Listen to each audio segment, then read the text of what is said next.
This is part 2 of the tarot cards, the Major Arcana. So, first of all, take a deep breath.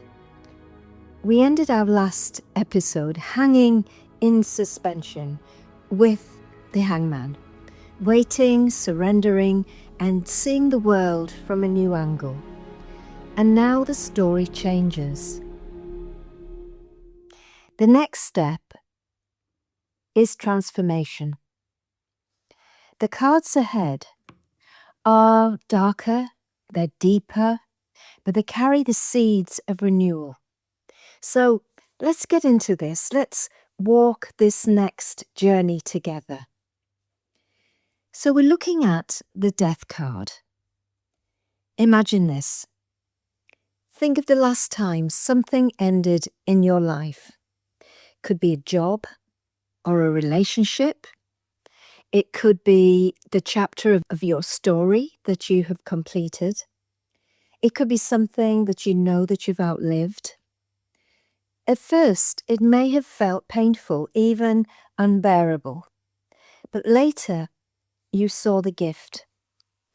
The gift and the space for something new. You had created a void. That's the Death card.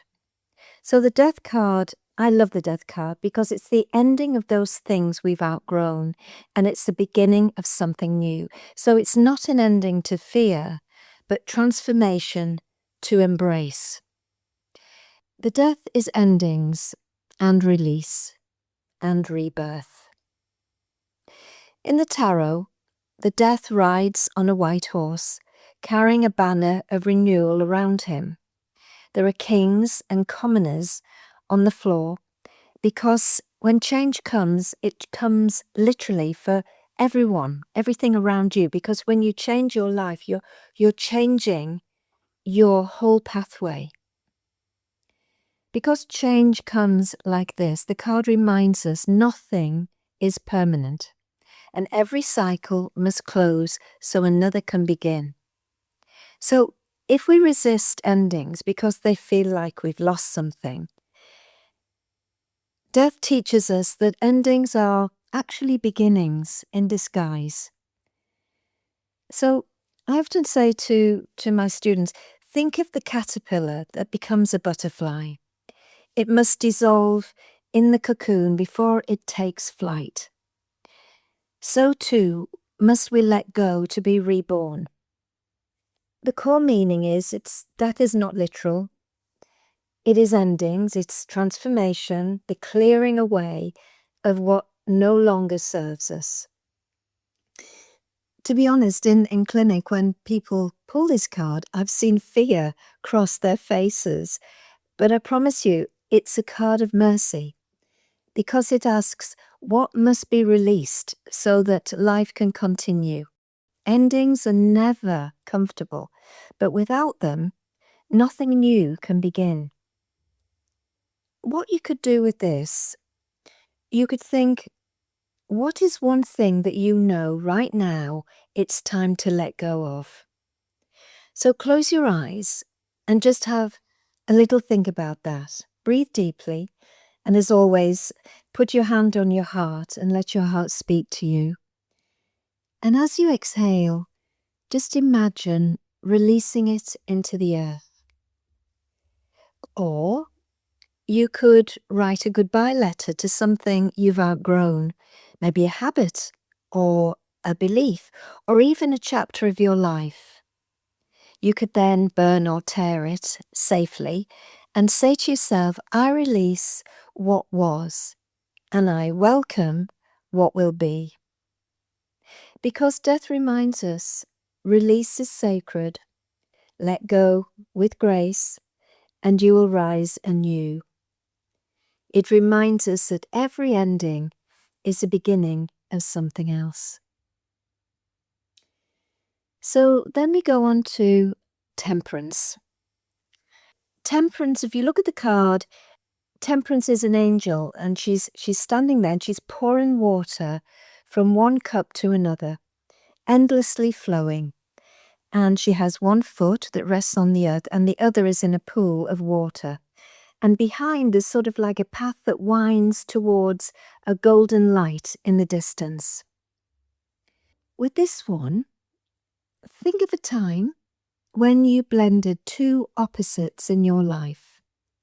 Maybe work and rest, or shadow and light, or it could be discipline and freedom. And you found a new harmony when you did that, because that's what temperance is. It's almost like the art of alchemy. It's balance and it's healing. Because temperance is moderation, it's harmony, and it's integration of those things that make it even better. Whatever we're choosing, it's making it even better. So it's about balance, it's about harmony, and it's about healing. The water that she pours from one cup to the other is very important.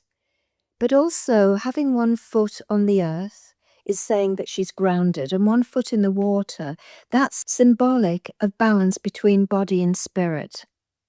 When this card comes, when extremes have exhausted us, it invites us to soften and to blend and to heal. Maybe just, again, take that step back and just allow this transformation to happen.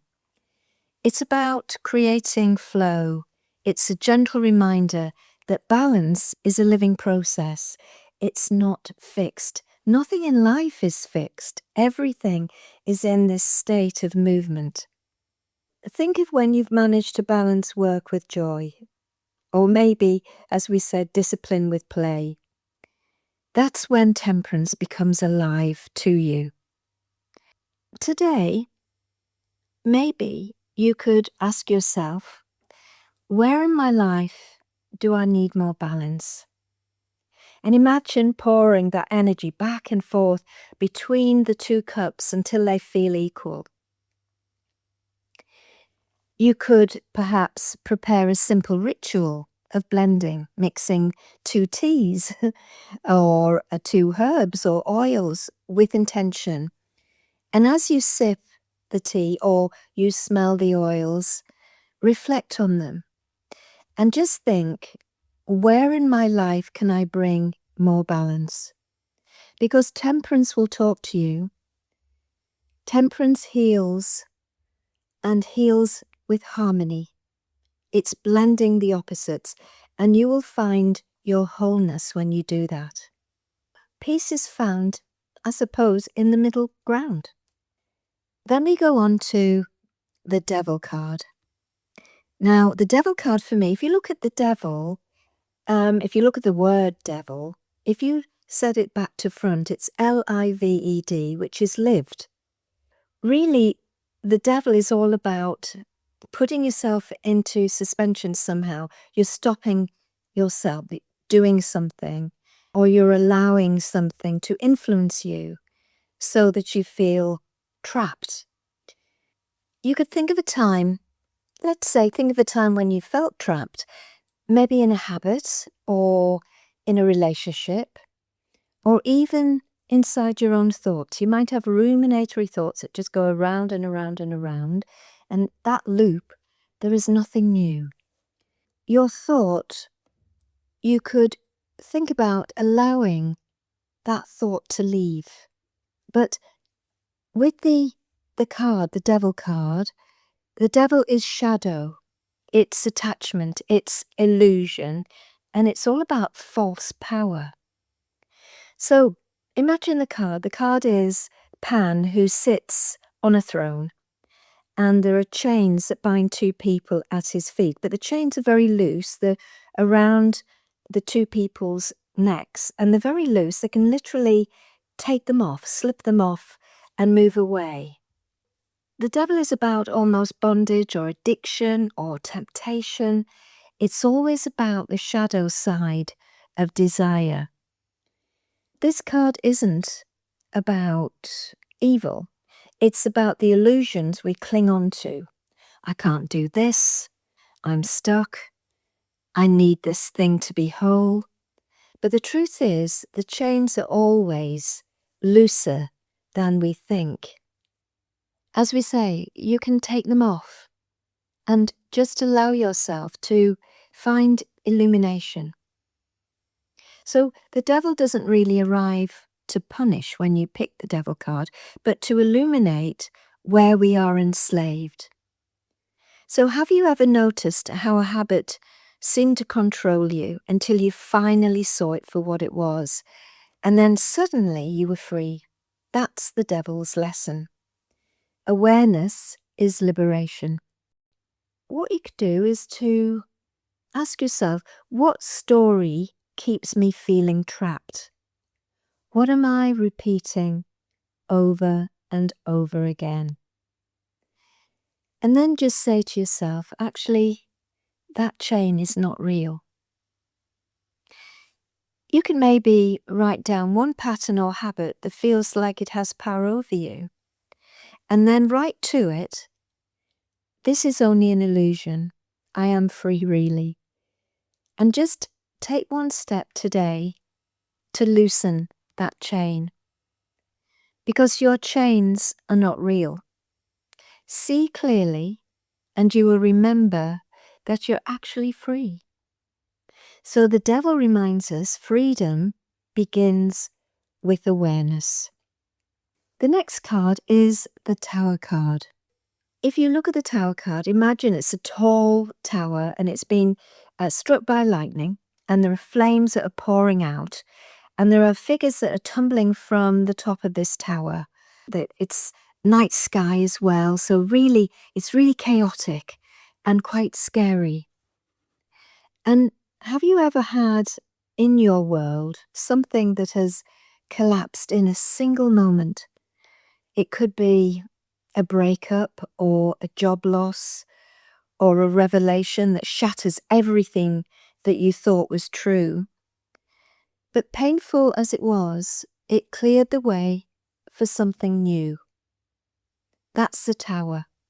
A sudden change, a destruction of an illusion, and an awakening. So the Tower is sudden upheaval, it's destruction, it's the breaking down of false structures. Again, I keep saying this a lot in this explanations of these cards, that it is something that is creating a void when you let go of it to allow something new to come forward. Yes, it's frightening, but it clears away what was never stable, what was never right. In my own life, Tower moments, though painful, have always been the gateway to authenticity. Yes, the Tower moments hurt, but often when you look back, you can see that they've set you free.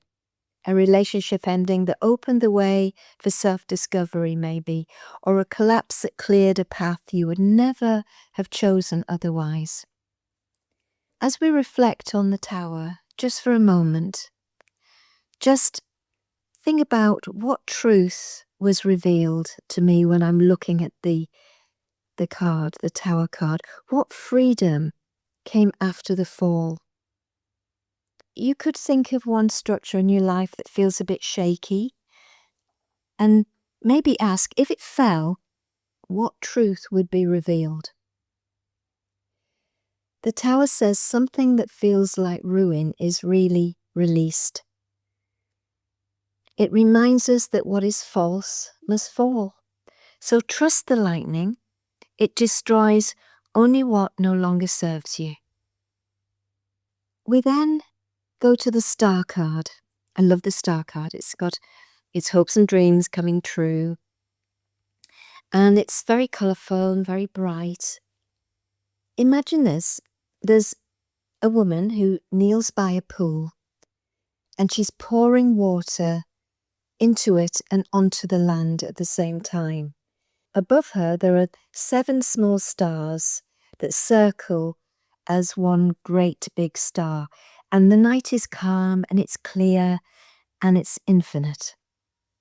Have you ever looked up at the sky at night after a hard day and felt something soften in your chest, as if the stars themselves were talking to you? And what this is about, it's gentle, it's luminous, it's the healer of the tarot. The Star card is hope, it's renewal, it's inspiration and spiritual healing. And the Star is, after the storm of the Tower, the card we had before, the Star appears as a healing light because it says there's always hope. There is hope. It's there. Look at up at that night sky tonight, maybe. Find one star and maybe have a wish on that star. However small, doesn't matter. Because the star reminds us light always returns after darkness. The next card that we have is the Moon card. And the Moon card is, if you just imagine, have you ever walked at night time and there's sort of like shadows shifting and you're unsure what was real and what was imagination? Well, that's sort of the moon, because the moon is all about confusion, really. It's the realm of dreams and illusions and hidden truths. The moon is mystery, and it's about the intuition, the subconscious mind, and it's all about illusion. So if you imagine this, there's a full moon, and there's a wolf and there's a dog that are howling, and there's a crayfish that's crawling out from the water in the card, beginning its journey up the path between two towers. The moon hangs over the path and it's sort of lighting it up, but the moon pulls us into this world of the unconscious, into the world of dreams, into the world of fears, but also psychic whispers. It asks us to walk the path of uncertainty with trust. The moon card is confusion, but the moon can bring confusion or fear when things are not as they seem. But it also awakens intuition, guiding us to trust that inner knowing over outer appearances. Have you ever had a dream or maybe a gut feeling that revealed more truth than any fact? That was the moon's gift. The moon is illusion, the moon is mystery, and the moon is subconscious. It asks us to tread carefully, but not everything is as it seems. But it also invites us into the landscape, as I said, of dreams, your intuition and imagination. So maybe tonight before sleep, ask your dreams to bring you a message. Keep a piece of paper and a pen by your bed. Because also, if you keep a dream journal for 3 nights, each morning, just write one image or feeling that you remembered. At the end, reflect, what is my subconscious mind showing me? Because the moon reminds us not everything is clear. The night hides truths the day cannot see. So then we go into the Sun card. And the Sun card it's very energetic, it's very colourful. So maybe you could think of a time when joy just bubbled out of you like sunlight, or you had this huge big smile inside of you that just completely took over your whole body, just got bigger and bigger and bigger. And when you laughed so hard your body shook, or you wanted to play like a child without caring who was watching, that's the Sun card. It's about pure vitality. It's about radiating life. It's about clarity. Now, the Sun card, if you look at that, it's a child that rides a white horse beneath a blazing sun. And behind, there's sort of like a wall of sunflowers, and they're reaching towards the sky. And this is a real sort of energetic, powerful, exciting card. And this child is riding this white horse. And it's all about revealing truth. The white is talking about truth. And where the moon sort of brought mystery and illusion, the sun brings clarity and confidence.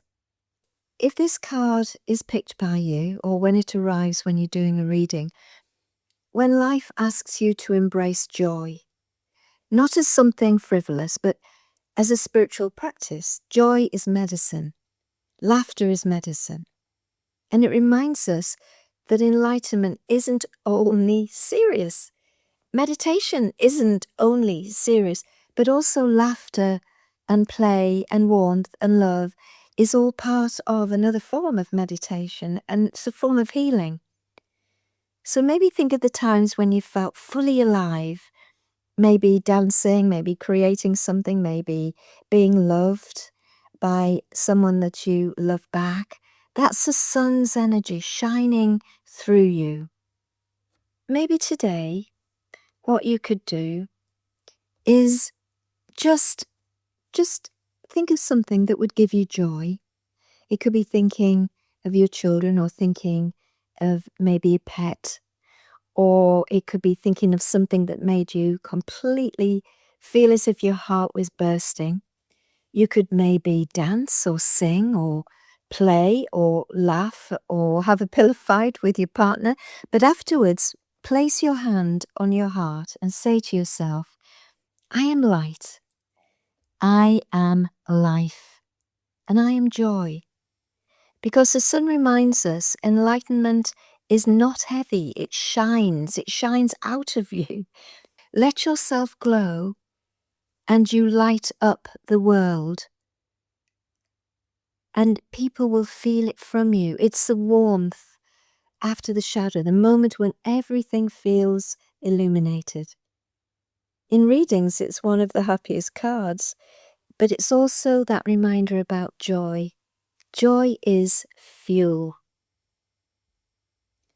So step into the sunlight today, even for a moment, and just feel its warmth on your face. How amazing is that? The sun says, joy is your birthright.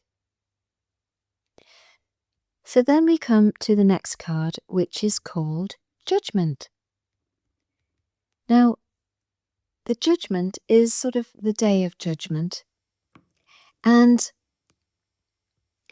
as you imagine, the day of judgment is all about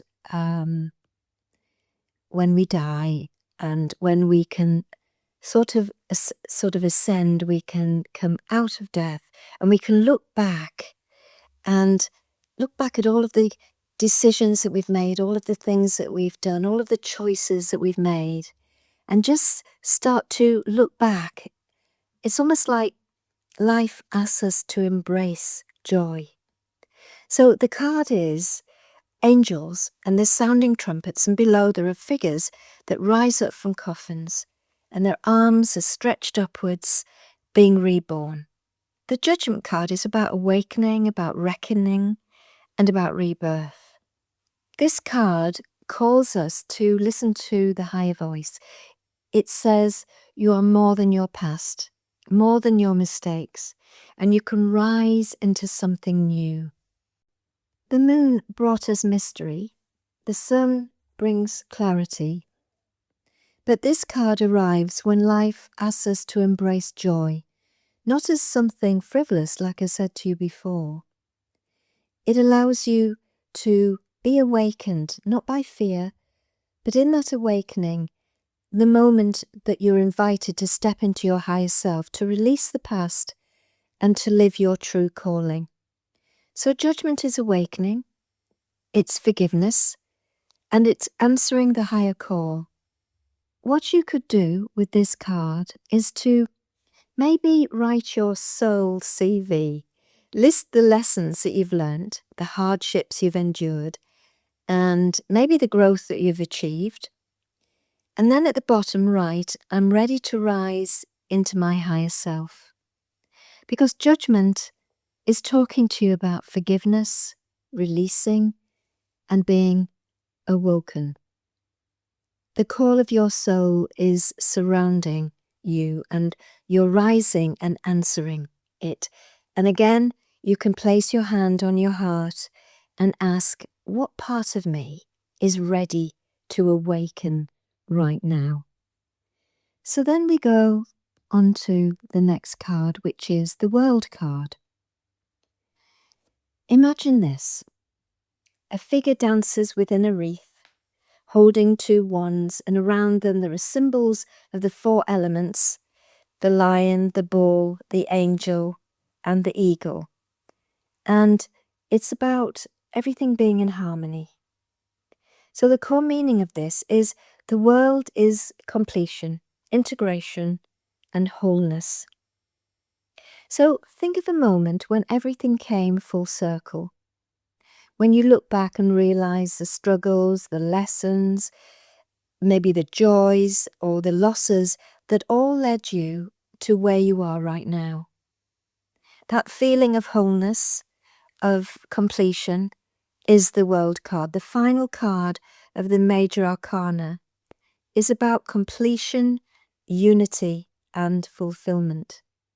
It's about the world is not just an ending, it's also a beginning, the closing of one chapter and the readiness for the next spiral of growth.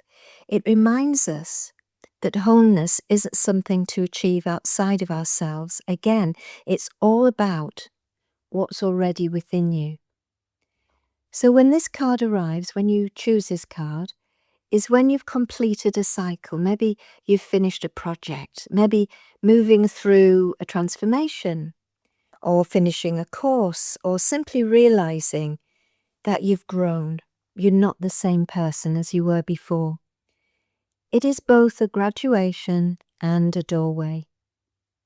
You could think of a time that you stood at the end of a journey, proud, wiser, changed. That was the world alive in you. So what you could do is celebrate something you've completed, big or small. Dance, sing, or light a candle, or write down the journey that you've travelled and say to yourself, I am whole, I am complete, and I am one with all. Because the world reminds us you are already whole. Every ending is a beginning. Dance in your unity with the one. It's the final step of the fool's journey. Everything has been faced, everything's been learnt, everything's been embraced, and the circle closes and prepares to begin again. Reflect, as I say, on one cycle of your life that has come full circle. And just think of that word, whole, and say to yourself, I am whole. Because the world says every ending is also a new beginning. There it is, the journey through the Major Arcana. From innocence to completion, from the fool's leap to the world's embrace. These 22 cards are more than pictures. They are amazing. They are portals, they are doorways, they are us. They are our choices, our fears, our joys, our endings, and also our beginnings.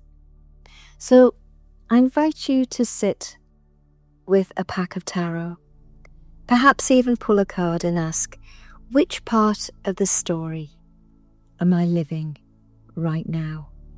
Because the tarot, like I said before, isn't just a deck of cards that you play with.